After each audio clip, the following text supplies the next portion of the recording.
Welcome to 360 Tamil. இன்னைக்கு இந்த வீடியோல நம்ம எந்த படத்தோட எக்ஸ்பிளனேஷன் பத்தி பார்க்க போறோம்னா, தெலுங்குல இந்த வருஷம் வெளியான பூத்தாதம் பாஸ்கர் நாராயணா அப்படின்ற படத்தை பத்தி தான் பார்க்க போறோம். இது ஒரு பக்கவான சஸ்பென்ஸ் த்ரில்லர் படம்னு சொல்லலாம். ஸ்டார்டிங்ல இருந்து எண்டிங் வரைக்கும் ரொம்ப பரபரப்பா கொண்டு போயிருப்பாங்க. யார் தான் இந்த கொலையை பண்றாங்க அப்படின்ற மாதிரி நம்மள பயங்கரமா யோசிக்க வைப்பாங்க. உங்க எல்லாருக்குமே இந்த படம் பிடிக்கும் நம்புறேன். எக்ஸ்பிளனேஷனுக்குள்ள போறதுக்கு முன்னாடி இந்த வீடியோக்கு ஒரு லைக்க போட்டுருங்க. அது மூலியமா இந்த வீடியோ இன்னும் நிறைய பேர்கிட்ட கொண்டு போய் சேர்க்கப்படும். இப்ப டைம் வேஸ்ட் பண்ணாம நம்ம நேரடியா படத்தோட ஃபுல் எக்ஸ்பிளனேஷனுக்குள்ள போயிடலாம். படத்தோட ஸ்டார்டிங் சீனே நியூஸ் பேப்பர் கட்டிங் மூலியமா சில விஷயங்களை நமக்கு காட்டுறாங்க. அது என்னன்னு பாத்தீங்கன்னா, கர்நாடகா பார்டர்ல நிறைய பெண்கள் கொல்லப்பட்டுக்கிட்டே இருக்காங்க. கர்நாடகா பார்டர்ல ஏறக்குறைய 10 கொலைக்கு மேல நடந்துருது. அதுக்கப்புறம் தெலுங்கானா பார்டர்ல கொலைலாம் நடக்க ஆரம்பிக்குது. இதுதான் நியூஸ் பேப்பர் கட்டிங் மூலியமா நமக்கு காட்டுறாங்க. அப்படியே கட் பண்ணி ஒரு மர்ம நபரை காட்டுறாங்க. அவர் இருக்காரு பாத்தீங்களா, ஒரு பொண்ணை வேற கெட்டப்ல மாத்தி ஒரு இடத்துல லாக் பண்ணி வச்சிருக்காரு. இப்ப அவர் வர சவுண்ட் கேட்டோம்னா அந்த பொண்ணு செம்மையா பயப்படுறாங்க. இங்க இருந்து எப்படியாவது தப்பிச்சிடணும் அப்படின்ற மாதிரிலாம் ட்ரை பண்ணிட்டு இருக்காங்க. ஆனா அந்த நபர் இருக்கான் பாத்தீங்களா, கையில இருக்க கத்தியை வச்சு இவங்களோட கழுத்தை அறுத்துறான். அப்படியே கட் பண்ணி ஒரு பிசினஸ் மேன் கார்ல வந்துட்டு இருக்கிறத நமக்கு காட்டுறாங்க. ஹீரோவை பாக்குறதுக்காக தான் கார்ல வந்துட்டு இருக்காரு. இப்ப ஹீரோவோட வீடு எங்க அப்படின்ற மாதிரி பிசினஸ் மேன் கூட வந்திருக்க பையன் தான் கேக்குறான். அங்க இருக்க ஒரு பாய் இருக்காரு பாத்தீங்களா, இந்த வழியா போனீங்கன்னா வந்துரும் அப்படின்ற மாதிரி இடத்தை காட்டிடுறாரு. இவங்க ரெண்டு பேருமே சேர்ந்த மாதிரி அந்த இடத்துக்கு வந்துடுறாங்க. ஹீரோவோட இடம் மேல இருக்கு. ஆனா மேல போறதுக்கு படிக்கட்டே இல்ல. எப்படி போறதுன்னு யோசிச்சுட்டு இருக்காங்க. அப்பதான் ஹவுஸ் ஓனர் இருக்காரு பாத்தீங்களா, படிக்கட் மூலியமா தான் போனோம், இருங்க எடுத்துட்டு வந்துடுறேன் அப்படின்ற மாதிரி படிக்கட்டெல்லாம் எடுத்துட்டு வந்து தராரு. இது மூலியமா இவங்க 3 பேருமே மேல வந்துடுறாங்க. ஹீரோவும் அவரோட ஃப்ரெண்டும் டிடெக்டிவா தான் இருப்பாங்க. இப்ப ஃப்ரெண்டு நல்லா தூங்கிட்டு இருக்காரு. வந்த ஹவுஸ் ஓனர் இருக்காரு பாத்தீங்களா, பாக்கிறதுக்கு ஆட்கள் வந்திருக்காங்க, சீக்கிரமா எந்திரி அப்படின்ற மாதிரி அந்த ஃப்ரெண்டு எழுப்பி விட்டுறாரு. இப்ப ஃப்ரெண்டு என்ன விஷயம் அப்படின்ற மாதிரி பிசினஸ் மேன் கிட்ட கேக்குறாரு. என் போன் காணாம போயிடுச்சு, அதுல முக்கியமான ஃபைல்ஸ் எல்லாம் இருக்கு, எனக்கு வேணும்ன்ற மாதிரி சொல்லிட்டாரு. பேமெண்ட் 1 லட்சம் ரூபாய் ஆகும்ன்ற மாதிரி ஃப்ரெண்டு சொல்லிட்டாரு.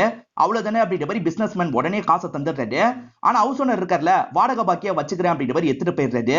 ஐயோ வந்த காசும் போயிடுச்சு அப்படின்ற மாதிரி ஃப்ரெண்டு யோசிக்கிறாரு. இதை புரிஞ்சுக்கிட்ட பிசினஸ் மேன் இருக்கார்ல, இன்னொன்னு 1 லட்சம் ரூபாய் எடுத்து தராரு.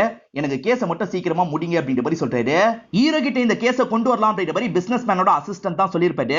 ஹீரோக்கு பயங்கர பில்டப்லாம் கொடுத்திருப்பாரு. இந்த பிசினஸ் மேன் இருக்கார்ல, எப்படி ஹீரோ டிடெக்டிவா மாறினா அதை பத்தி சொல்லு அப்படின்ற மாதிரி இந்த ஃப்ரெண்டு கிட்ட கேக்குறாரு. ஃப்ரெண்டும் இந்த இடத்துல ஒரு பிளாஷ்பேக்கா சொல்ல ஆரம்பிக்கிறாரு. ஹீரோவோட வீட்டை பொறுத்த வரைக்கும் அம்மா அப்பா ஒரு அண்ணன் இருப்பாரு. அண்ணனுக்கும் இவருக்கும் வயசு வித்தியாசம் நிறைய இருக்கும். ஹீரோ சின்ன பையனா இருக்கும் போது இந்த துப்பறிற வேலையெல்லாம் பண்ணுவாரு.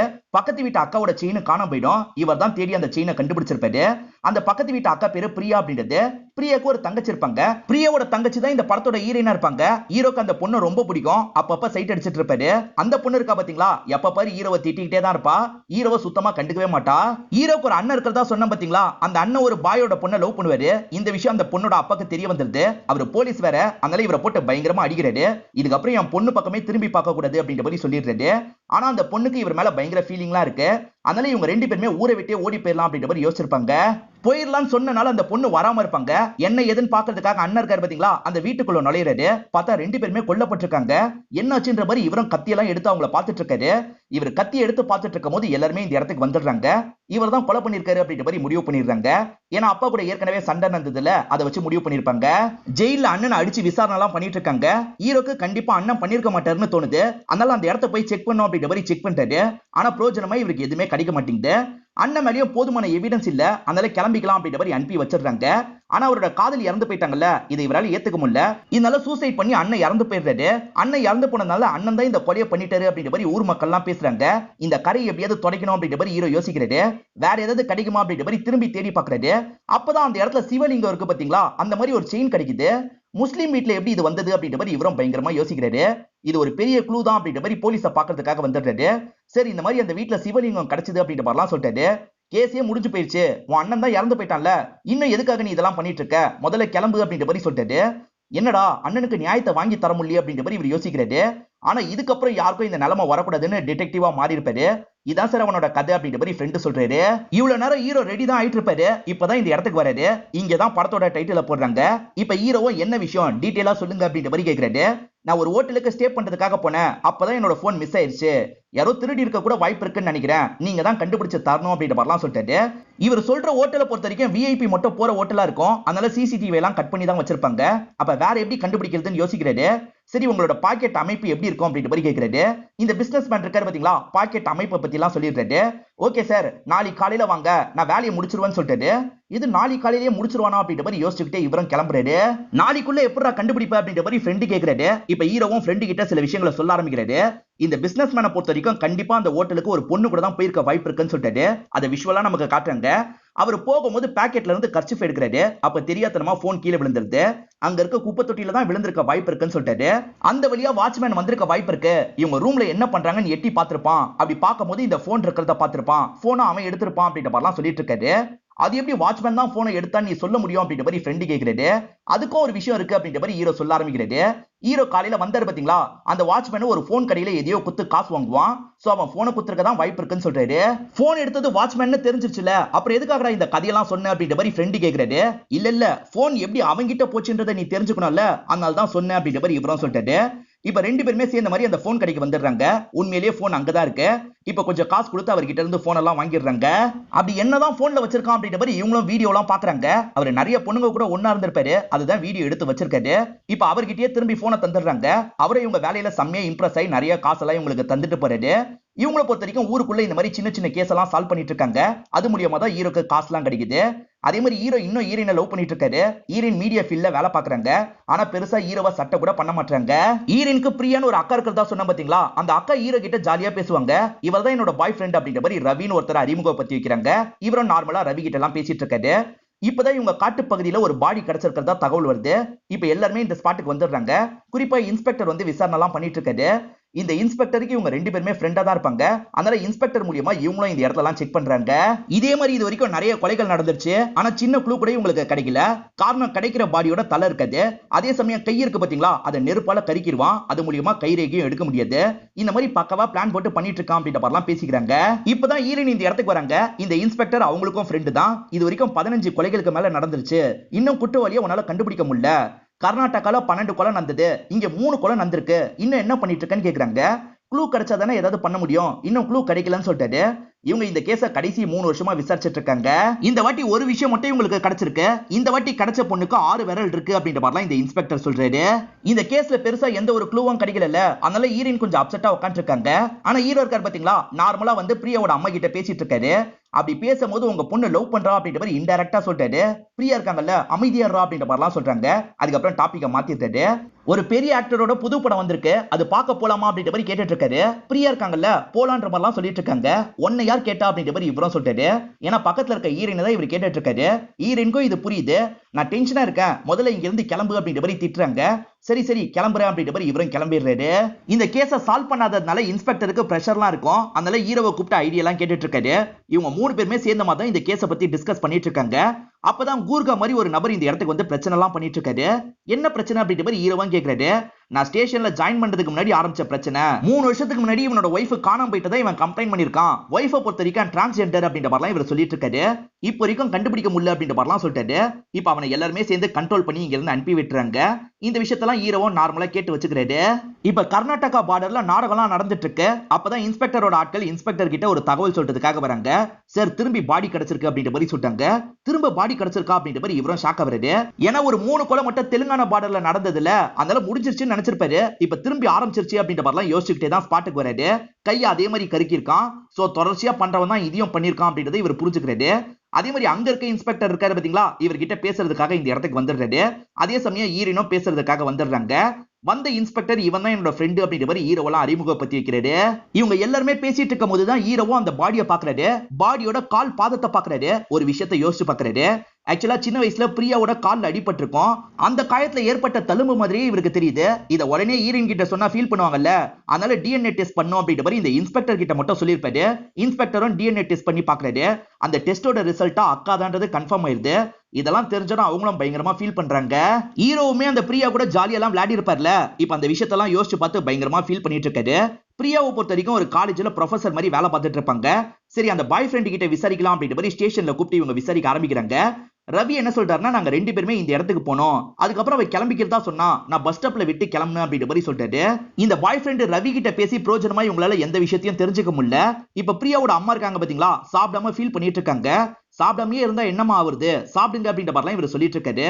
நான் கூட பரவாயில்ல, அவ இன்னும் தண்ணி கூட குடிக்கல, அவளை போய் சாப்பிட வைப்பா அப்படின்ற மாதிரி அம்மா சொல்றாங்க. நான் பாத்துக்கிறேன் அப்படின்ற மாதிரி ஹீரோயின் ரூம்க்கு வந்துடுறாரு. கொஞ்சம் சாப்பிடு அப்படின்ற மாதிரி சொல்லிட்டாரு. அவங்களும் சரின்ற மாதிரி ஏத்துக்கிட்டு சாப்பிட ஆரம்பிக்கிறாங்க. இவர் இருக்காரு பாத்தீங்களா, நீ கவலைப்படாத, பிரியாவோட சாவுக்கு யார் காரணமோ நான் சீக்கிரமா கண்டுபிடிச்சிடுறேன் அப்படின்ற மாதிரிலாம் கொஞ்சம் கெத்தா பேசிட்டு இருக்காரு. கோவப்பட்ட இவங்களும் இவரை கண்ணாம்பின்னான்னு திட்டுறாங்க. உன் அண்ணனோட சாவுக்கான காரணத்தையே இன்னும் உன்னால கண்டுபிடிக்க முடியல, நீ என்னோட அக்கா சாவுக்கான காரணத்தை கண்டுபிடிக்க போறியா, முதல்ல இங்க இருந்து கிளம்பு அப்படின்ற மாதிரி அடிச்சிடுறாங்க. இவருக்கும் கொஞ்சம் அசிங்கமாயிருது. சோகமா இங்க இருந்து கிளம்புறாரு. அண்ணனோட சாவுக்கான காரணத்தை இன்னும் கண்டுபிடிக்க முடியல, அதனால அந்த சிவலிங்கத்தை கையில வச்சு பார்த்து ஃபீல் பண்ணிட்டு இருக்காரு. ஹீரோவை இந்த கேஸை கண்டிப்பா முடிக்கணும் அப்படின்ற மாதிரி யோசிக்கிறாரு. இப்ப நேரா அந்த பாய் ஃப்ரெண்டை பாக்குறதுக்காக காலேஜுக்கு வந்துடுறாரு. பாய் ஃப்ரெண்டு கிட்ட திரும்பி கேள்வி எல்லாம் கேட்டுட்டு இருக்காரு. அதே மாதிரி இங்க பசங்களா இருப்பாங்கல்ல, அந்த பசங்க கிட்ட எல்லாம் இவர் விசாரிச்சு பாக்குறாரு. அதே மாதிரி கிடைக்கிற சிசிடிவி எல்லாம் செக் பண்ணி பாக்குறாரு. அப்ப கூட இவருக்கு பிரோஜனமா எதுவுமே கிடைக்க மாட்டேங்குது. ஹீரோவும் ஃப்ரெண்ட்ஸ் கூட சேர்ந்த மாதிரி டீ குடிச்சிட்டு இருக்காரு. அப்பன்னு பார்த்து ஒரு கார் இருக்கு பாத்தீங்களா, இவர் அடிச்சு தூக்கிடுது. நல்ல வேலையா இவருக்கு சின்ன காயம் தான் ஏற்பட்டிருக்கும். வேணும்ட்டே தான் யாரோ அடிச்சிருக்காங்க அப்படின்றது இவருக்கு புரிஞ்சிருது. இப்ப ஹீரோக்கு ஹாஸ்பிட்டல்ல ட்ரீட்மெண்ட் எல்லாம் போயிட்டு இருக்கு. அம்மாக்கும் அப்பாக்கும் இவர் டிடெக்டிவ் வேலை பாக்குறதுலாம் சுத்தமா பிடிக்கவே பிடிக்காது. எதுக்காக இந்த மாதிரிலாம் பண்ணிட்டு இருக்க, இதோட நிறுத்திடு அப்படின்ற மாதிரி சொல்லிட்டாங்க. இல்ல கண்டிப்பா நான் விசாரிக்கணும் அப்படின்ற மாதிரிலாம் இவர் சொல்லிட்டு இருக்காரு. இவர் பேசிட்டு இருக்கும் போது கரெக்டா இந்த இடத்துக்கு ஹீரோயின் வந்துடுறாங்க. நான் கோவப்பட்டு பேசினதுனால தான் நீ இப்படி நடந்துக்கிறியா, நீ இதோட இந்த கேஸை விட்டுரு அப்படின்ற மாதிரிலாம் சொல்லிட்டு இருக்காங்க. உனக்காக மட்டும் இல்ல, இதுக்கு பின்னாடி யார் இருக்கான்றதை நான் கண்டுபிடிக்கணும் அப்படின்ற மாதிரி சொல்லிட்டாரு. இவங்க என்ன சொல்லிட்டாங்கன்னா, நானும் அவங்க கூட ஜாயின் பண்ணிக்கிறேன் அப்படின்ற மாதிரி சொல்லிட்டாங்க. சரின்ற மாதிரி இவரும் சந்தோஷமா ஏத்துக்கிறாரு. இப்ப இவங்க எல்லாருமே சேர்ந்த மாதிரி ஒவ்வொரு இடமா போய் விசாரிக்க ஆரம்பிக்கிறாங்க. திஷ்டிக்காக பொம்மைலாம் வைப்பாங்க பாத்தீங்களா, அவன் சாவடிக்கிற எல்லா பொண்ணுங்களுக்கு பக்கத்தையும் அந்த பொம்மையை வைப்பான். சோ அந்த பொம்மையை அவன் எங்க வாங்க வாய்ப்பு இருக்குன்னு விசாரிக்கிறாங்க. அதே மாதிரி அந்த காட்டு பகுதியில ஒரு டயரோட மார்க் மட்டும் உங்களுக்கு கிடைச்சிருக்கும். அது என்ன காரோட டயரா இருக்க வாய்ப்பு இருக்கு அப்படின்ற மாதிரிலாம் இவங்க ஒரு இடத்துக்கு வந்து விசாரிச்சுட்டு இருக்காங்க. இது வரைக்கும் நிறைய பாடி கிடைச்சிருக்கு பாத்தீங்களா, அந்த பாடி கிடைச்ச இடத்தெல்லாம் மார்க் பண்ணி பார்த்தா அது ஒரு ஷேப்ல தான் வருது. ஆனா பிரியாவோட பாடி மட்டும் இந்த ஷேப்பை விட்டு தள்ளி கிடைச்சிருக்கு. அதை எனக்கு ஒண்ணுமே புரியல அப்படின்ற மாதிரி இவரும் சொல்லிட்டு இருக்காரு. கர்நாடகா இன்ஸ்பெக்டரும் இவங்களுக்கு சப்போர்ட் பண்றதா சொல்லியிருப்பாரு. அவரை பார்த்து பேசினா ஏதாவது தெரிய வர வாய்ப்பு இருக்குன்னு சொல்லிட்டாரு. ஈரினும் சரின்ற மாதிரி ஏத்துக்கிறாங்க. இப்ப அந்த இன்ஸ்பெக்டரை பார்க்க வரும்போது தான் அவரோட பொண்ணை பாக்குறாங்க. அந்த பொண்ணு தான் இருங்க அப்பா வர சொல்றேன் அப்படின்ற மாதிரிலாம் சொல்லிட்டாங்க. இப்ப வெளியே வந்த இன்ஸ்பெக்டரா இவங்க கிட்ட பேச ஆரம்பிக்கிறாரு. இன்னும் கொஞ்சம் நாள்ல நான் ரிட்டையர் ஆக போறேன், அதுக்குள்ள இந்த கேஸை முடிச்சா எனக்கு சந்தோஷம் அப்படின்ற மாதிரிலாம் சொல்லிட்டு இருக்காரு. இவங்க இருக்காங்கல்ல, சரி ஏதாவது எவிடன்ஸ் கிடைச்சா அந்த எவிடன்ஸை காட்ட முடியுமா அப்படின்ற மாதிரி கேக்குறாங்க. அதுக்கு என்ன காட்டுறேன் அப்படின்ற மாதிரி இவரும் எவிடன்ஸ் எல்லாத்தையும் காட்டிடுறாரு. அதை பார்க்கும்போது உங்களுக்கு புதுசா ஒண்ணு தெரிய வருது. பிரியாவோட பாடி ஒயிட் சாரி போட்ட மாதிரி தானே உங்களுக்கு கிடைச்சது. அந்த ஒயிட் சாரியில ஒரு மார்க் இருக்கு, அதாவது ஸ்டாம்பால குத்துன மார்க் மாதிரி இருக்கு. அதுல நிறைய வார்த்தைகள் இருக்கு, ஆனா பாதி வார்த்தை மட்டும் தான் உங்களுக்கு தெரியுது. அந்த பாதி வார்த்தையை வச்சு முழுசா கண்டுபிடிக்கணும் அப்படின்ற மாதிரி இவங்களும் யோசிக்கிறாங்க. அது ஒரு ஹாஸ்பிட்டல்ன்றது உங்களுக்கு தெரிஞ்சிருது. அதே மாதிரி டாக்டரோட பேரு பாதி தான் உங்களுக்கு தெரியுது. அவர் என்ன டாக்டர் அப்படின்றதை இவங்க கண்டுபிடிச்சிடுறாங்க. அது மூலியமா இவங்களால நிறைய ஃபில்டர் பண்ண முடியுது.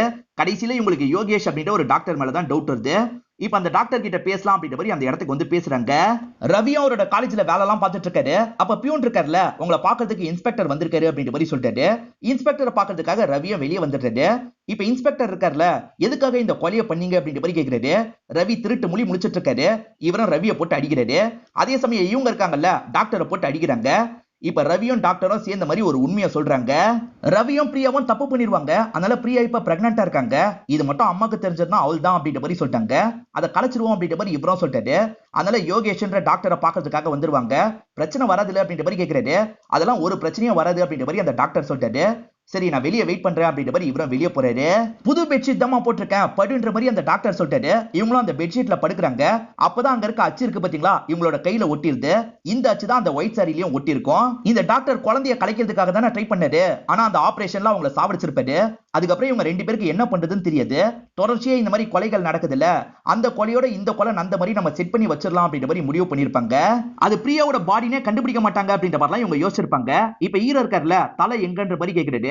தலையை துண்டு துண்டா வெட்டி கடல்ல நாங்க போட்டுட்டோம் அப்படின்ற மாதிரி சொல்லிட்டாங்க. இதனால ஹீரோவும் கோவப்பட்டு ரவியை போட்டு அடிக்கிறாரு. லவ் பண்ண பொண்ணு எப்படா இப்படி பண்ண உனக்கு தோணுச்சு அப்படின்ற மாதிரிலாம் கேட்டுட்டு இருக்காரு. நடுவுல யாரோ ஹீரோவை அடிச்சு தூக்க பார்த்தாங்க பாத்தீங்களா, அது இந்த ரவியோட வேலையா தான் இருக்கும். ஹீரோ டாக்டரை நெருங்கிறதுக்கு முன்னாடி இன்ஸ்பெக்டர் இருக்காரு பாத்தீங்களா, ரவி அமுக்கிருப்பாரு. அது எப்படி சார் அமுக்குனீங்க அப்படின்ற மாதிரி இந்த இன்ஸ்பெக்டர் அவரை பார்த்து கேட்கிறாரு. அந்த இன்ஸ்பெக்டரும் நடந்த விஷயத்த சொல்லிட்டாரு. இது வரைக்கும் கிடைச்ச பாடி எல்லாமே ஒரு பர்டிகுலர் டைரக்ஷனை பார்த்த மாதிரி தான் இருக்கும். ஆனா கடைசியா கிடைச்ச பாடி மட்டும் வேற டைரக்ஷன்ல இருக்கும். அதை வச்சு அந்த சீரியல் கில்லர் பண்ணல, வேற எவனோ தான் பண்ணிருக்கான்னு நினைச்சேன். இவன் மேலதான் ஸ்டார்டிங்ல இருந்து டவுட் இருந்தது, அதனால தான் பிடிச்சி விசாரிச்சேன் அப்படின்ற மாதிரி சொல்லிட்டாரு. ஹீரோவை இந்த கேஸ் சம்பந்தப்பட்ட ஒவ்வொரு டீடைலையும் யோசிச்சு பாக்குறாரு. இப்பதான் ஒரு விஷயம் ஞாபகம் வருது. ஆக்சுவலா அந்த பிசினஸ் மேன் எடுத்த வீடியோவை இவங்க பார்த்தாங்கல்ல, அந்த வீடியோவை திரும்பி பாக்குறாரு. அப்படி அவர் வீடியோ எடுக்கும் போது உனக்கு 6 விரலா அப்படின்ற மாதிரி அந்த பொண்ணை பார்த்து கேட்டிருப்பாரு. நமக்கு ஒரு பாடியை காமிச்சாங்கல்ல, அதுக்கும் 6 விரல் இருந்திருக்கும். இந்த பொண்ணா இருக்க வாய்ப்பு இருக்கான்னு யோசிக்கிறாரு. அதே மாதிரி அந்த பொண்ணோட கழுத்துல சிவலிங்கம் போட்டிருக்காங்க. சிவலிங்கம் எதுக்காக போட்டிருக்கா அப்படின்ற மாதிரி யோசிக்கிறாரு. அப்ப அண்ணன் இறந்து போனதுக்கும் இதுக்கும் சம்பந்தம் இருக்கா அப்படின்ற மாதிரிலாம் இவர் யோசிக்க ஆரம்பிக்கிறது. அப்படியே கட் பண்ணி இந்த தலையெல்லாம் வெட்டுற நபரை காட்டுறாங்க. இப்ப கூட முகத்தை காட்ட மாட்டாங்க. இப்போ ஒரு பொண்ணை கூட்டு வந்திருக்கான் போல, அந்த பொண்ணோட தலையை வெட்டிடுறான். இந்த இடத்துல தான் படத்தோட இன்டர்வல போடுறாங்க. அந்த பிசினஸ் மேன் கிட்ட விசாரிச்சா ஏதாவது தெரிய வரும்ல, அதனால இவங்களும் பிசினஸ் மேனை பாக்குறதுக்காக வீட்டுக்கு வந்துடுறாங்க. ஆனா அவரோட ஒய்ஃப் தான் கதவை திறக்கிறாங்க. இப்ப பிசினஸ் மேனை இவங்க வந்திருக்கிறத பாக்குறது, இங்க எதுக்குடா வந்தீங்க போங்கன்ற மாதிரிலாம் சொல்லிட்டு இருக்காரு. ஆனா இவங்க இருக்காங்கல்ல, இவர் பண்ற வேலையை பத்தி எல்லாம் ஒய்ஃப் கிட்ட சொல்லிடுறாங்க. நீ தானே இந்த கொலையெல்லாம் பண்ணன்னு கேக்குறாங்க. எது கொலை பண்ணனா, நான்லாம் பண்ணல அப்படின்ற மாதிரி இவர் சொல்லிட்டு இருக்காரு. இப்போ ஒய்ஃப் இருக்காங்கல்ல, நீங்க சொல்றத நானும் கேட்பேன் சொல்லுங்கன்னு கேக்குறாங்க. இந்த பிசினஸ்மேன் அடிக்கடி அந்த ஹோட்டலுக்கு போய் யாரு கூடயாவது சந்தோஷமா இருப்பாரு, அத பத்தி சொல்றாரு. ஹீரோ இருக்கார்ல, இந்த பொண்ணு எப்படி மீட் பண்ண அத பத்தி சொல்லு அப்படின்ற மாதிரி கேக்குறாரு. இந்த பிசினஸ்மேனும் சொல்ல ஆரம்பிக்கிறாரு. ஒரு பொண்ணை புக் பண்ணிருப்பாரு, அந்த பொண்ணு வரட்டும் அப்படின்ற மாதிரி வெயிட் பண்ணிட்டு இருக்காரு. அப்பதான் இந்த பொண்ணு ஒரு இடத்துல உட்காந்து இருக்கிறது இவர் கவனிச்சிருப்பாரு. புர்கா போட்டு தான் இந்த பொண்ணு உட்காந்துட்டு இருந்திருப்பாங்க. இந்த பொண்ணு கிட்ட அப்ரோச் பண்ணி வரியான்ற மாதிரி கேக்குறாரு. அவங்களும் வரன்ற மாதிரி தான் ரூமுக்கு வந்திருப்பாங்க. இவர் என்ன பண்றாருன்னா, அவங்கள வீடியோ எல்லாம் எடுத்துட்டு இருக்காரு. வீடியோ எல்லாம் எதுக்கு எடுக்கிறீங்க, நிறுத்துங்க அப்படின்ற மாதிரிலாம் சொல்லியிருப்பாங்க. ஓஹோ உனக்கு 6 விரலா அப்படின்ற மாதிரி கேட்டுக்கிட்டே இவர் ரெக்கார்ட் பண்ணிருப்பாரு. இந்த பிசினஸ் மேனும் இந்த பொண்ணு கூட ஒண்ணா இருந்துருவாரு. அதுக்கப்புறம் தான் வேற ஒரு பொண்ணு புர்கா போட்டு வராங்க. என்ன பண்ணிட்டு இருக்க அப்படின்ற மாதிரி இவர் அடிச்சுட்டு அந்த பொண்ணை இழுத்துட்டு போயிடுவாங்க. இதுதான் நடந்தது அப்படின்ற மாதிரி இந்த பிசினஸ் மேன் சொல்லிட்டாரு. சத்தியமா நான் எந்த கொலையும் பண்ணல அப்படின்ற மாதிரிலாம் சொல்லிட்டு இருக்காரு. இப்பதான் இந்த இடத்துல இருக்க இன்ஸ்பெக்டருக்கு போன் கால் வருது. என்ன விஷயம் அப்படின்ற மாதிரி எல்லாருமே கேக்குறாங்க. இன்னொன்னு ஒரு கொலை நடந்திருக்கான், இந்த பகுதியில தான் பாடி கிடைச்சிருக்கு அப்படின்ற மாதிரிலாம் இவங்க கிட்ட சொல்றாரு. இந்த பிசினஸ் மேன் சொல்றது உண்மையான்றதை தெரிஞ்சுக்கணும்னு நினைக்கிறாங்க. அங்க இருக்க வாட்ச்மேன் இந்த பிசினஸ் மேனையே தானே கவனிச்சிட்டு இருந்திருப்பாரு, அதனால அவனை கூப்பிட்டு விசாரிக்கலாம் அப்படின்ற மாதிரி இவங்களும் லாக் பண்ணி விசாரிக்க ஆரம்பிக்கிறாங்க. இவனும் நடந்த விஷயத்தெல்லாம் சொல்லிட்டு இருக்கான். முதல்ல அவர் ஒண்ணா இருந்தாரு, அப்பதான் புர்கா போட்டு ஒருத்தங்க வந்து அந்த பொண்ணை கூட்டு போனாங்க. அவர் சொல்ற எல்லாமே உண்மைதான் அப்படின்ற மாதிரி இவனும் சொல்லிடுறான். அந்த பொண்ணு வெஹிக்கல்ல தானே வந்திருப்பா, என்ன வெஹிக்கல் யோசிச்சு சொல்லு அப்படின்ற மாதிரி கேக்குறாங்க. இவரும் யோசிச்சு பாக்குறாரு, அது என்ன காருன்னு தெரிஞ்சிருது. இவங்க கிட்ட காரோட மாடலை பத்தி எல்லாம் சொல்லிட்டு இருக்காரு. பாடி கிடைச்ச இடத்துல எல்லாம் ஒரு டயர் மார்க் இவங்களுக்கு கிடைச்சது பாத்தீங்களா, அது கூட இவர் சொல்ற கார் மேட்ச் ஆகுது. ஈரவால இதுக்கு மேல மூவ் ஆக முடியல, இதை நினைச்சு லைட்டா ஃபீல் பண்ணிட்டு இருக்காரு. இதை புரிஞ்சுக்கிட்ட ஈரின் இருக்காங்கல்ல, இப்ப பக்கத்துல வந்து இவருக்கு ஆறுதல் சொல்ற மாதிரி எல்லாம் பேசிட்டு இருக்காங்க. ஈரவும் வீட்டு வாசல்ல சோகமா உட்காந்து இருக்காரு. அப்பதான் நியூஸ்ல ஒருத்தங்க பேட்டி தந்துட்டு இருக்காங்க. என்ன பேட்டின்னு பாக்குறதுக்காக வேகமா உள்ள வராரு. ஆக்சுவலா டிரான்ஸ்ஜெண்டர் ஒரு பையனை கல்யாணம் பண்ணிருக்காங்க, அதை பத்தி தான் சொல்லிட்டு இருக்காங்க. இத பாக்குற இவருக்கும் ஒரு டவுட் வருது. கொல்லப்பட்ட எல்லாருமே எதுக்கு பெண்களா இருக்கணும், டிரான்ஸ்ஜெண்டரா இருக்க வாய்ப்பு இருக்கு அப்படின்ற மாதிரிலாம் சொல்றாரு. குர்காவோட வைஃப் கடைசி 3 வருஷமா காணாம போயிருக்காங்க பாத்தீங்களா, அவங்க ஒரு டிரான்ஸ்ஜெண்டரா இருப்பாங்க. அவங்க கிடைக்காததுக்கு காரணம் அவங்க இறந்து போயிருக்க தான் வாய்ப்பு இருக்கு. சோ அவன் டிரான்ஸ்ஜெண்டர் தான் குறி வச்சு கொல்ல வாய்ப்பு இருக்கு. விலை மதுவா இருக்க டிரான்ஸ்ஜெண்டர் தான் அவன் குறி வச்சு நிறைய கொண்டிருக்க வாய்ப்பு இருக்கு. அதனால தான் மிஸ்ஸிங் கம்ப்ளைண்ட் கூட பெருசா எதுவும் வந்த மாதிரி தெரியல அப்படின்ற மாதிரி சொல்லிட்டாரு. நீ சொல்றதெல்லாம் ஓகே தான், ஆனா ஆபரேஷன் பண்ண டாக்டர் அவங்க டிரான்ஸ்ஜெண்டர்ன்றத சொல்லிருக்கணும்ல. ஆனா இப்போ வரைக்கும் பொண்ணுங்கன்ற மாதிரி தானே போயிட்டு இருக்கு அப்படின்ற மாதிரிலாம் கேக்குறாங்க. அங்கதான் ஒரு விஷயம் இடிக்குது. கர்நாடகால கிடைச்ச 12 பாடியை ஒரே நபர் தான் போஸ்ட்மார்ட்டம் பண்ணிருக்காரு. அந்த போஸ்ட்மார்ட்டம் பண்ணவர் 12 கொலைக்கு அப்புறம் ஒரு ஆக்சிடென்ட்ல இறந்து போயிருக்காரு. இதுல ஏதோ தப்பா தெரியுது. அதே மாதிரி இங்க 3 கொலைகள் 4 கொலைகள் நடந்திருக்குல்ல, அத போஸ்ட்மார்ட்டம் பண்ணதோ ஒரே நபரு, அவரை பார்க்கணும்னு சொல்லிட்டாரு. அந்த பிசினஸ் மேனே டிரான்ஸ்ஜெண்டர் கூட தான் ஒண்ணா இருந்தாரா அப்படின்றத தெரிஞ்சுக்கணுன்றதுக்காக அவருக்கு கால் பண்ணி கேக்குறாங்க. அவரும் ஆமா அப்படின்ற மாதிரி சொல்லிட்டாரு. அது மூலியமா நம்ம போற ரூட் கரெக்ட் அப்படின்றத ஹீரோவும் புரிஞ்சுக்கிறாரு. கடைசி 3 பாடியை போஸ்ட்மார்ட்டம் பண்ண டாக்டரை பார்க்கணுன்றதுக்காக ஹாஸ்பிட்டலுக்கு வந்துடுறாங்க. அவர் ஹாஸ்பிட்டல்ல இல்ல, வீட்டுல இருப்பாருன்ற மாதிரி அங்க இருக்கவர் சொல்லிட்டாரு. அதனால வீட்டுக்கு போய் பார்க்கணும் அப்படின்ற மாதிரி இவங்களும் முடிவு பண்றாங்க. இப்ப அந்த டாக்டரோட வீட்டுக்கிட்டே இவங்க வந்துட்டு இருக்காங்க. அப்பதான் வீட்டுல இருந்து ஒரு நபர் ஓடுறது டாக்டரா இருக்க வாய்ப்பு இருக்குன்ற மாதிரி இவங்களும் பிடிக்கணும்னு வெறித்தனமா துரத்துறாங்க. ஆனா துரத்துனவங்க டயர்டாயி ஒரு இடத்துல உட்காந்துடுறாங்க. அந்த டாக்டரை பிடிக்க முடியல. அப்பதான் இன்ஸ்பெக்டருக்கு போன் கால் வருது. அந்த டாக்டர் வீட்டுல கொலை செய்யப்பட்டிருக்காரு அப்படின்ற மாதிரி தான் இவருக்கு தகவல் கிடைக்குது. அங்க கொஞ்சம் ஆட்கள் இருப்பாங்கல்ல, அவங்க தான் சொல்லியிருக்காங்க. நம்ம கொஞ்சம் லேட் பண்ணனால எவனோ வீட்டுக்குள்ள வந்து கொலை பண்ணிட்டான் அப்படின்ற மாதிரி இன்ஸ்பெக்டர் சொல்லிட்டாரு. அதுக்கு ஹீரோ என்ன சொல்றாருன்னா, இது கண்டிப்பா கொலை கிடையாது, இவரே தான் சூசைட் பண்ணிருக்காரு அப்படின்ற மாதிரி சொல்லிட்டாரு. எதை வச்சு சொல்றேன்னு கேக்குறாங்க. இவர் சுத்தி இருக்க நிறைய விஷயங்கள் எல்லாம் கணக்குல வச்சுதான் சொல்றாரு. அது மூலியமா இவங்களும் சூசைட் தான் பண்ணிருக்காருன்னு புரிஞ்சுக்கிறாங்க. சரி வீட்டுல ஏதாவது கிடைக்குதா பாப்போம் அப்படின்ற மாதிரி இவங்க தேடி பாக்குறாங்க. பார்த்தா பூஜை ரூம்ல ஒரு மாஸ்க் இருக்கு. எல்லா பாடி கிட்டயும் இவங்களுக்கு ஒரு மாஸ்க் கிடைக்கும் பாத்தீங்களா, அந்த மாஸ்க் தான் இருக்கு.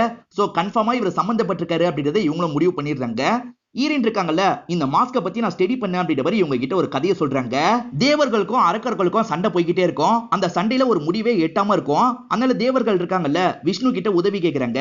விஷ்ணு இருக்காரு பாத்தீங்களா, ஒரு அமிர்தத்தை நீங்க ரெடி பண்ணும், அது மூலியமா உங்களுக்கு பவர் கிடைக்கும், அதை ரெடி பண்றதுக்கு நீங்க அசுரர்களையும் கூட சேர்த்துக்கோங்க அப்படின்ற மாதிரிலாம் விஷ்ணு சொல்லிட்டாரு. அது மூலியமா இவங்களும் சேர்ந்து இந்த விஷயத்தை பண்ணலாம் அப்படின்ற மாதிரி சொல்லிட்டாங்க. இப்ப 2 குரூப்பும் சேர்ந்து இந்த விஷயத்தை பண்றாங்க. அமிர்தம் கிடைச்சோன்னா தேவர்கள் மட்டும் அதை சாப்பிட்டு அசுரர்களை காலி பண்ணிடுறாங்க. இத கொஞ்சம் கூட அசுரர்கள் எதிர்பார்க்காம இறந்து போயிடுவாங்க. அப்படி இறந்து போனதுல ஒருத்த மட்டும் இறந்து போக மாட்டான். திரும்பி ஒரு முனிவர் மூலியமா இவன் உயிர் பெற்றான். அதுக்கப்புறம் தான் இந்த அசுரம் பூஜைலாம் இருந்து சிவன் கிட்ட ஒரு வரம் வாங்கியிருப்பான். அதாவது யார் தலையில நான் கை வச்சாலும் அவங்க பஸ்மமாயிரணும்ட்டு சிவன் கிட்டயே ட்ரை பண்ணலாம் அப்படின்ற மாதிரிலாம் நினைப்பான். அதுக்குள்ள வேற ஒருத்தங்க டான்ஸ் ஆடி அவனோட கையை அவன் தலையில தொடுற மாதிரி பண்ணிருப்பாங்க. அதனாலேயே இவன் இறந்து போயிடுறான். என்னதான் இவன் இறந்து போயிட்டாலும் இவனோட தலை மட்டும் சாகாம தான் இருக்கும். திரும்பி உயிரோட வரதுக்கு என்னென்னலாம் பண்ணும் அப்படின்ற மாதிரி ஒவ்வொரு முயற்சியா எடுத்துக்கிட்டே தான் இருக்கும். இதெல்லாம் ஈரன் தான் சொல்றாங்க. இப்ப இவங்க எல்லாருமே சேர்ந்து சுத்தி முத்தி தேடுறாங்க. அப்பதான் அவசர அவசரமா எரிச்சிருக்கிறது இவங்களுக்கு தெரிய வருது. அதுல இருந்து ஏதாவது கிடைக்குமா அப்படின்ற மாதிரி இவங்க அந்த போட்டோ ஆல்பத்தை பாக்குறாங்க. அந்த போட்டோ ஆல்பத்துல இவங்க தேடிட்டு இருக்க மாதிரி ஒரு கார் கிடைச்சிருது. அதே மாதிரி ஒரு காலேஜ்ல டிகிரி வாங்கின மாதிரி ஒரு சர்டிபிகேட்டே உங்களுக்கு கிடைக்குது. இந்த காலேஜ்ல போய் விசாரிச்சு யார் வாங்கின சர்டிபிகேட்னு தெரிஞ்சுக்கணும் அப்படின்ற மாதிரிலாம் பேசிக்கிறாங்க. இப்ப நேரடியா அந்த காலேஜ்ல விசாரிக்கிறதுக்காக வந்துடுறாங்க. அந்த சர்டிபிகேட்டோட பாதியை காட்டுறாங்க. அது மூலியமா அது யாரோட சர்டிபிகேட் அப்படின்றத அங்க இருக்க அவர் கண்டுபிடிச்சிடுறாரு. இந்த பொண்ணு பேரு ருத்ரா, ஃபாரன்சிக் டீம்ல வேலை பார்க்கறா அப்படின்ற மாதிரி சொல்லிட்டாரு. பாடி கிடைச்சோன்னா 2 டீம் தான் ரொம்ப முக்கியம். ஃபாரன்சிக் டீம் அதுக்கப்புறம் டாக்டர் 2 பேருமே அவங்க ஆளா இருக்கிறதுனால தான் இந்த விஷயத்தை இவங்க பண்ணிட்டு இருக்காங்க. அப்போ ஒரு பெரிய கேங்கே சேர்ந்து தான் செயல்படுது போல அப்படின்ற மாதிரிலாம் ஹீரோ யோசிக்கிறாரு. இப்ப அந்த ருத்ராவோட பிளாட்ல ருத்ராவை பாக்குறதுக்காக இவங்க வந்துடுறாங்க. ஆனா வாட்ச்மேன் இருக்காரு பாத்தீங்களா, யாரையும் உள்ள விட முடியாது அப்படின்ற மாதிரி சொல்லிட்டு இருக்காரு. அங்கதான் இவங்க பிசினஸ் மேனோட அசிஸ்டன்ட்ட பாக்குறாங்க. அந்த அசிஸ்டன்ட் இவங்களோட ஃபேன்ல சந்தோஷமா பக்கத்துல வந்து பேசுறான். நான் உங்களை உள்ள கூட்டு போறேன் அப்படின்ற மாதிரி வாட்ச்மேன் கிட்ட பேசிட்டு இவன் உள்ள கூட்டு வந்துடுறான். இந்த சமயம் தான் ருத்ரா இருக்காங்க பாத்தீங்களா, அவங்களோட கார் ஏத்திட்டு எங்கேயோ கிளம்பி போறாங்க. இப்ப இவங்களும் வந்த விஷயத்தெல்லாம் இந்த பையன் கிட்ட சொல்லிட்டாங்க. இந்த பையனுக்கு லாக் எல்லாம் ஓபன் பண்ண தெரியும் போல, நான் ஓபன் பண்றதுக்கு ஹெல்ப் பண்றேன் அப்படின்ற மாதிரி ஓபன் பண்ணி உள்ள கூட்டு வந்துடுறான். இவங்க வீட்டுக்குள்ள நுழைஞ்சது அங்க இருக்க ருத்ராக்கு தெரிஞ்சிருது. ஏன்னா உள்ள ஒரு சிசிடிவி செட் பண்ணிருப்பாங்க. இப்ப ருத்ராவும் உடனே வீட்டுக்கு போனோம் அப்படின்ற மாதிரி வேக வேகமா கிளம்ப ஆரம்பிக்கிறாங்க. ஹீரோவும் சிஸ்டம்குள்ள நுழையலான்னு பாக்குறாரு. ஆனா பாஸ்வேர்டு கேக்குது. எனக்கு இதையும் ஆக்ட் பண்ண தெரியும் அப்படின்ற மாதிரி அந்த பையன் சொல்றான். இப்ப அந்த பையனும் இவங்களுக்கு ஆக்ட் பண்ணி உள்ளலாம் போய் தந்துடுறான். உள்ள பார்த்தா 18 பேரோட ப்ரொஃபைல் இருக்கு. எல்லாரோட நாலு நட்சத்திரம் எல்லாத்தையும் முடிவு பண்ணி தான் இவங்க கொலை பண்ணிருக்காங்க. இது எல்லாத்தையும் இதை பார்க்கும்போது இவங்களுக்கு புரிய வருது. இதெல்லாம் உடனே நம்ம ஏத்திக்கணும் அப்படின்ற மாதிரி இவர் யோசிக்கிறாரு. அதுக்குள்ள அவ வரா அப்படின்ற மாதிரி இந்த பையன் சொல்றான். அதனால இவங்க 3 பேருமே வேக வேகமா அந்த ரூமை விட்டு வெளியே வந்துடுறாங்க. இவங்க 3 பேருமே ஓடி போறத கூட அந்த பொண்ணு பாக்குறாங்க. ஆனா அந்த பொண்ணால எதுவுமே பண்ண முடியல. அந்த பொண்ணு அமைதியா இவங்களோட ரூம்குள்ள வந்துடுறாங்க. இந்த விஷயத்தெல்லாம் வேற யாருக்கோ கால் பண்ணி சொல்லிடுறாங்க. அந்த நபர் இருக்காரு பாத்தீங்களா, இப்ப என்ன பண்ணணும்னு உனக்கே தெரியும், அதை பண்ணிரு அப்படின்ற மாதிரி சொல்றாரு. ஹீரோவும் இன்ஸ்பெக்டர் ஃப்ரெண்ட கால் பண்ணி வர வச்சிடுறாரு. கதவை தட்டினா அந்த பொண்ணு திறக்க மாட்டா. அதனால இவங்களே திறந்துட்டு உள்ள வந்துடுறாங்க. அந்த பொண்ணு வீட்டுக்குள்ள எங்கேயுமே காணோம். வீட்டுக்குள்ள இருந்தவ எங்க போனா அப்படின்ற மாதிரி ஹீரோ யோசிக்கிறாரு. இப்பதான் ஒரு ஸ்லாப் இருக்கிறத பாக்குறாரு. அதை ஒதுக்கும் போது அந்த இடத்துல ஒரு ரூம் இருக்கிறது தெரிய வருது. அந்த இடத்துல தான் அந்த பொண்ணு இறந்து போயிருக்கா. எல்லா டேட்டாவையும் அழைச்சிட்டு தான் இந்த பொண்ணு இறந்து போயிருக்கா. இப்ப மேனேஜர் கிட்ட ஹீரோ விசாரிக்கிறாரு. இந்த பொண்ணை பாக்குறதுக்காக யாராவது வந்திருக்காங்களா அப்படின்ற மாதிரிலாம் கேக்குறாரு. என் பையனோட ஃபங்க்ஷன் நடந்தது, அந்த ஃபங்க்ஷனுக்கு சொந்தக்காரங்க எல்லாம் வந்தாங்க, அவங்க போட்டோக்கு போஸ்ட் எல்லாம் கொடுத்தாங்கன்னு சொல்லிட்டாரு. அந்த போட்டோ உடனே வேணும்னு ஹீரோ கேக்குறாரு. மேற்கொண்டு ஏதாவது ரூம் இருக்கா அப்படின்ற மாதிரி இவங்க செக் பண்ணி பாக்குறாங்க. அப்பதான் சீக்கிரட்டா ஒரு இடம் இருக்கிறது இவங்களுக்கு தெரிய வருது. அந்த இடத்துல சில பூஜையில இவங்க பண்ண மாதிரி இருக்கு. அந்த இடத்துல ஒரு பொண்ணோட போட்டோவும் இருக்கு. அந்த பொண்ணு வேற யாரும் கிடையாது, கர்நாடகா இன்ஸ்பெக்டர் பொண்ணா ஒரு பொண்ணு வந்தாங்க பாத்தீங்களா, அவங்களோட போட்டோ தான் இருக்கு. சோ 18 இந்த பொண்ணு தான் சாக போறாளா அப்படின்ற மாதிரி யோசிக்கிறாரு. ஃப்ரெண்ட் அப்ப இவ்வளவு டிரான்ஸ்ஜெண்டரா அப்படின்ற மாதிரி கேக்குறாரு. விசாரிச்சாதான் தெரியும் ஹீரோ சொல்லிட்டாரு. இப்பதான் பிளாட் மேனேஜர் இதுதான் போட்டோன்ற மாதிரி போட்டோ தராரு. அந்த போட்டோல ஒரு பர்டிகுலர் நபரை பத்தி இவங்க ஷாக் ஆயிடுறாங்க. ஸ்டார்டிங் ஒரு பாய் நமக்கு காமிச்சாங்கல்ல, அந்த பாயோட போட்டோ தான் அதுல இருக்கு. அவர் பாயா நடிச்சிட்டு இருக்காரு. உண்மையில அவர் பாய் கிடையாதுன்னு உங்களுக்கு தெரிய வருது. ஏன்னா அவரோட கழுத்தையும் சிவலிங்கம் இருக்கு. இவங்க கண்டுபிடிச்ச எல்லாரோட கழுத்தையும் சிவலிங்கம் இருக்கும். அதே மாதிரி இவங்க டாக்டரை தேடுறதுக்காக துரத்திட்டு போனாங்க பாத்தீங்களா, அப்ப அவர் இடத்துல தான் போய் உட்காந்துருப்பாங்க. அவரோட செருப்புல சேர் இருந்திருக்கும். சோ அவர் தான் அங்க இருந்து ஓடி இருக்காருன்னு இவங்களுக்கு தெரிஞ்சிருது. இன்னமும் அந்த கூர்க்கா பையன் அழுதுட்டு தான் இருக்கான். ஈரன் இருக்காங்கல்ல, உன்னோட ஒய்ஃப் இறந்து போயிட்டா புரிஞ்சுக்கோ அப்படின்ற மாதிரிலாம் சொல்லிட்டு இருக்காங்க. இவங்க சொல்லிட்டு இருக்கிறதெல்லாம் தள்ளி இருந்து இந்த பாயும் கேக்குறாரு. இப்ப பாய் இருக்காரு பாத்தீங்களா, பக்கத்துல வந்து இந்த கூர்காவை அடிச்சிடுறாரு. அதே சமயம் ஈரனையும் அடிச்சு மயக்கமாக்கிறாரு. ஒரு பாக்ஸ்ல வச்சு கொண்டு போறாரு. இப்பதான் ஹீரோவா இந்த இடத்துக்கு வந்து கூர்காவை பாக்குறாரு. ஈரனை கடத்திருக்காரு அப்படின்றது இப்பதான் கூர்கா சொல்லி இவருக்கு தெரிய வருது. அவன் எங்க போனா அப்படின்ற மாதிரி இவங்களும் பதட்டமா ஒவ்வொரு இடமா தேடிட்டு இருக்காங்க. அப்படி தேடி வந்துட்டு இருக்கும் போதுதான் ஒரு இடத்துல அவன் தியானம் பண்றது இவங்களுக்கு தெரிய வருது. ஒத்த கால வச்ச மாதிரி தான் அவன் தியானம் எல்லாம் பண்ணிட்டு இருக்கான். இப்ப இவங்க இருக்காங்கல்ல, கண்ணால அவனை மிரட்டிட்டு இருக்காங்க. ஆனா அவர் என்ன பண்றாருன்னா கண்ணை தள்ளி விட்டு இந்த இன்ஸ்பெக்டரை போட்டு பயங்கரமா அடிக்கிறாரு. இப்ப ஹீரோவும் ஃப்ரெண்டும் சண்டை போறதுக்கு வராங்க. இவங்களையும் போட்டு பயங்கரமா அடிக்கிறாரு. இப்ப காயப்பட்ட ஹீரோவும் நீ தானே என்னோட அண்ணனை கொலை பண்ண அப்படின்ற மாதிரி கேட்கிறாரு. இவனும் இந்த இடத்துல ஒரு பிளாஷ்பேக்கா சொல்ல ஆரம்பிக்கிறான். இவங்களை பொறுத்த வரைக்கும் விலை மதுவை தான் சூஸ் பண்ணுவாங்க. அந்த மாதிரி ஒரு பொண்ணை இவர் சூஸ் பண்ணிடுறாரு. அந்த பொண்ணை ஒரு இடத்துக்கு கூட்டு போனோம் அப்படின்ற மாதிரி இவர் பைக்ல கூட்டு போயிட்டு இருக்காரு. அப்பதான் அந்த இன்ஸ்பெக்டர் இருக்காரு பாத்தீங்களா, என் ஜீப் ரிப்பேரா இருக்கு சரி பண்ணிட்டு போன்ற மாதிரி சொல்லிட்டாரு. அப்பதான் இவர் கூட்டு வந்த பொண்ணு சிவலிங்கம் செயின் போட்டிருக்கிறது இவருக்கு தெரிய வருது. இந்த பொண்ணு எதுக்காக சிவலிங்கம் எல்லாம் போட்டிருக்கா அப்படின்ற மாதிரி இன்ஸ்பெக்டர் ஆச்சரியமா பாக்குறாரு. ஆனா பெருசா அவங்க கிட்ட காட்டிக்காம அனுப்பி விட்டுறாரு. அவனோட இடத்த செக் பண்ணும் அப்படின்ற மாதிரி செக் பண்றதுக்காக வராரு. அப்பதான் அவன் நிறைய தப்பான விஷயம் எல்லாம் பண்ணிட்டு இருக்கான்றது இவருக்கு தெரிய வருது. இன்ஸ்பெக்டர் எல்லாத்தையும் பார்த்துட்டாரு அப்படின்றது பாஷாக்கு தெரிய வந்துருது. இன்ஸ்பெக்டர் கதையை முடிக்கணும்ன்றதுக்காக திருட்டுத்தனமா வீட்டுக்குள்ள எகிரி குதிச்சு வந்திருப்பாரு. அப்பா பொண்ணுன்னு ரெண்டு பேரையும் சாவடிச்சிருப்பாரு. இதுலதான் சம்பந்தமே இல்லாம ஹீரோவோட அண்ணன் போய் மாட்டிருப்பாரு. எதுக்காகடா இதெல்லாம் பண்ணிட்டு இருக்க அப்படின்ற மாதிரி ஹீரோ கேக்குறாரு. ஒரு பெரிய சக்திக்காக தான் இதெல்லாம் பண்ணிட்டு இருக்கோம். இதுக்கப்புறம் என்னோட அண்ணன் எல்லாத்தையும் பார்த்துப்பான் அப்படின்ற மாதிரி இந்த நபர் இவரையே சாவடிச்சுக்கிறாரு. யாரா உன்னோட அண்ணன்ற மாதிரி ஹீரோ கேக்குறாரு. ஆனா இவன் சிரிக்க மட்டும் செய்யலாம், சொல்ல மாட்டான். இவன் வீட்டுக்கு போய் செக் பண்ணி பாப்போன்ற மாதிரி வீட்டுக்குள்ள ஹீரோ வந்துடுறாரு. ஏதாவது கிடைக்குமான்னு தேடி பாக்குறாரு. அப்பதான் ஒரு ஓலைச்சுவடி கிடைக்குது. திரும்பி அந்த தலைக்கு உயிர் கொடுக்கிறதுக்கு என்ன பண்ணும் அப்படின்ற மாதிரி வழிமுறை தான் இருக்கு. அந்த வழிமுறையை இவரும் படிக்க ஆரம்பிக்கிறாரு. இந்த விஷயத்தை பிராமணர்களால் தான் பண்ண முடியும். 17 டிரான்ஸ்ஜெண்டரை தலையை வெட்டி இவங்க பலி கொடுக்கணும். அதே சமயம் 18ஆவது ஒரு பொண்ணு தான் பலி கொடுக்கணும். அந்த பொண்ணு குடும்ப உறுப்பினரா இருக்கணும். இதெல்லாம் பண்றவரு கடைசியில நெருப்புல குதிச்சிடணும். ஆனா நெருப்பு அவரை சுடாது. அவர் திரும்பி உயிரோட வந்துருவாரு. அதே மாதிரி இறந்து போன எல்லாரையும் அவர் திரும்பி உயிரோட வர வைக்க முடியும். இப்படி பண்ண இதெல்லாம் நடக்கும் அப்படின்ற மாதிரி அதுல போட்டிருக்கு. கர்நாடகால போஸ்ட்மார்ட்டம் எல்லாம் பண்ண டாக்டர் ஆக்சிடென்ட்ல இறந்து போனாரு பாத்தீங்களா, அது திட்டமிட்ட ஆக்சிடென்ட்டா தான் இருக்கும். ஏறக்குறைய சூசைட் தான் பண்ணிருக்காரு. அதே மாதிரி தான் மத்தவங்களும் சூசைட் பண்ணிருப்பாங்க. இவங்க இலக்குக்காக தான் இந்த மாதிரி சூசைட் எல்லாம் பண்ணிருப்பாங்க. இப்ப மீதி ஒரு நபர் தான் இருக்காரு அப்படின்றத ஹீரோ புரிஞ்சுக்கிறாரு. அந்த நபரை பிடிக்கணும்ன்ற மாதிரி அவரோட இடத்துக்கு போயிட்டு இருக்காரு. ஹீரோக்கு அது யாரா இருக்கும்ன்றது தெரிஞ்சிருச்சு. இப்பதான் நமக்கு ரிவீல் பண்றாங்க. வேற யாரும் கிடையாது, அந்த கர்நாடகா இன்ஸ்பெக்டரா தான் இருப்பாரு. நமக்கு கத்தி வச்சிருந்தது யாருன்னு காட்டல, இந்த இடத்துல தான் நமக்கு காட்டுறாங்க. இவர் இன்ஸ்பெக்டரா இருக்கிறதுனால அந்த கேஸ் எல்லாம் மூடுறதுக்கு இவருக்கு ஈஸியா இருந்திருக்கும். திரும்பி ஒரு கொலை நடந்திருக்குன்னு சொல்லும் போது இவர் ஷாக் ஆயிருப்பாரு. காரணம் இவர் கொலை பண்ணலன்னா யார் கொலை பண்றது அப்படின்ற மாதிரி தான் இவர் ஷாக் ஆயிருப்பாரு. மத்தபடி கொலை எல்லாத்தையும் இவர் தான் பண்ணிருப்பாரு. ஹீரோவை இதை கெஸ் பண்ணிடுறாரு. இவரை பாக்குறதுக்காக இந்த இடத்துக்கு வந்துட்டு இருக்காரு. இந்த இன்ஸ்பெக்டரோட பொண்ணு பேரு லட்சுமி அப்படின்றது. அவங்களும் கண்ணை மூடி பூஜை பண்ண மாதிரி உட்காந்து இருக்காங்க. இவர் இருக்காரு பாத்தீங்களா, இந்த இடத்துல டான்ஸ் எல்லாம் ஆடிட்டு இருக்காரு. இவரோட சீக்ரெட் இடத்தை கண்டுபிடிச்சுதான் ஹீரோ இந்த இடத்துக்கு வந்திருக்காரு. நிறுத்து அப்படின்ற மாதிரிலாம் சொல்லிட்டாரு. ஆனா அவர் பாட்டுக்கு டான்ஸ் ஆடிட்டு இருக்காரு. பொண்ணு எழுப்பலான்னு பார்த்தா பொண்ணு மயங்கின மாதிரி கீழே விழுந்துடுறாங்க. இப்ப இவரை நிறுத்தணும் அப்படின்ற மாதிரி ஹீரோவும் பக்கத்துல வந்து தடுக்கிறாரு. ஆனா அவர் இருக்காரு பாத்தீங்களா, ஹீரோவை போட்டு இந்த இடத்துல பயங்கரமா அடிக்கலாம் ஆரம்பிக்கிறாரு. மேற்கொண்டு இந்த இன்ஸ்பெக்டரும் பூஜை எல்லாம் பண்ணிட்டு இருக்காரு. இப்பதான் ஹீரோவா அங்க இருக்க ஒரு விஷயத்தை கவனிக்கிறாரு. 17 பேரோட தலையை இவர் வெட்டி இருக்காருல, அதை எரிச்சு சாம்பல ஒரு இடத்துல சேர்த்து வச்சிருப்பாரு. அந்த சாம்பலை எடுத்து நம்ம தண்ணியில கொட்டிடணும் அப்படின்ற மாதிரி ஹீரோ யோசிக்கிறாரு. அவர் பூஜை பண்ணிட்டு இருக்கும் போது இவரும் சாம்பலை எடுத்து தண்ணிக்குள்ள எல்லாம் கொட்ட ஆரம்பிக்கிறாரு. இப்ப கரெக்டா அந்த இன்ஸ்பெக்டர் பாத்துறாரு. என்னடா பண்ணிட்டு இருக்க அப்படின்ற மாதிரி வேகமா பக்கத்துல வராரு. ஹீரோவை மேற்கொண்டு அடிக்கலாம் ஆரம்பிக்கிறாரு. இப்ப இன்ஸ்பெக்டரும் நெருப்புல குதிக்கணும் அப்படின்ற மாதிரி வேகமா போக பாக்குறாரு. நெருப்புல குதிச்சா இறந்துதான் போவ, நில்லு அப்படின்ற மாதிரி இவர் எவ்வளவோ சொல்லிட்டாரு. ஆனா இவர் இருக்காரு பாத்தீங்களா, வேகமா நெருப்புல போய் விழுந்துடுறாரு. இப்ப நெருப்பு கொஞ்சம் கொஞ்சமா அவரை எரிக்க ஆரம்பிக்குது. அவர் திரும்பி உயிரோட எல்லாம் வரமாட்டாரு. அதே இடத்துல இறந்து போயிடுறாரு. ஹீரோவா இந்த இடத்துல ஈரன் எங்க அப்படின்ற மாதிரி தேட ஆரம்பிக்கிறாரு. ஒரு இடத்துல ஈரனை லாக் பண்ணி வச்சிருக்கிறது இவருக்கு தெரிய வருது. நல்லபடியா ஹீரோவும் ஈரனை காப்பாத்திடுறாரு. அதே மாதிரி இந்த கேஸை சால்வ் பண்ணிட்டார்ல, இத பத்தி நியூஸ் பேப்பர்ல எல்லாம் போட்டிருக்காங்க. இப்ப ஈரனும் அவங்களோட வீட்டுல வேலை எல்லாம் பார்த்துட்டு இருக்காங்க. இவரும் அந்த இடத்துக்கு வந்து சிரிச்சுக்கிட்டே இவங்க கிட்ட பேசுறாரு. இப்ப ஈரனுக்கும் ஹீரோவை பிடிச்சிருது இல்ல, இவங்களும் ஜாலியெல்லாம் அவர்கிட்ட பேசிட்டு இருக்காங்க. இப்பதான் போன்ல யாரோ பேசுறாங்க. அவங்க பேசுறது சரியாவே கேட்க மாட்டேங்குது. ஒரு ஸ்டேஜ்ல அந்த நபர் மிரட்டுற மாதிரி பேசுறான்.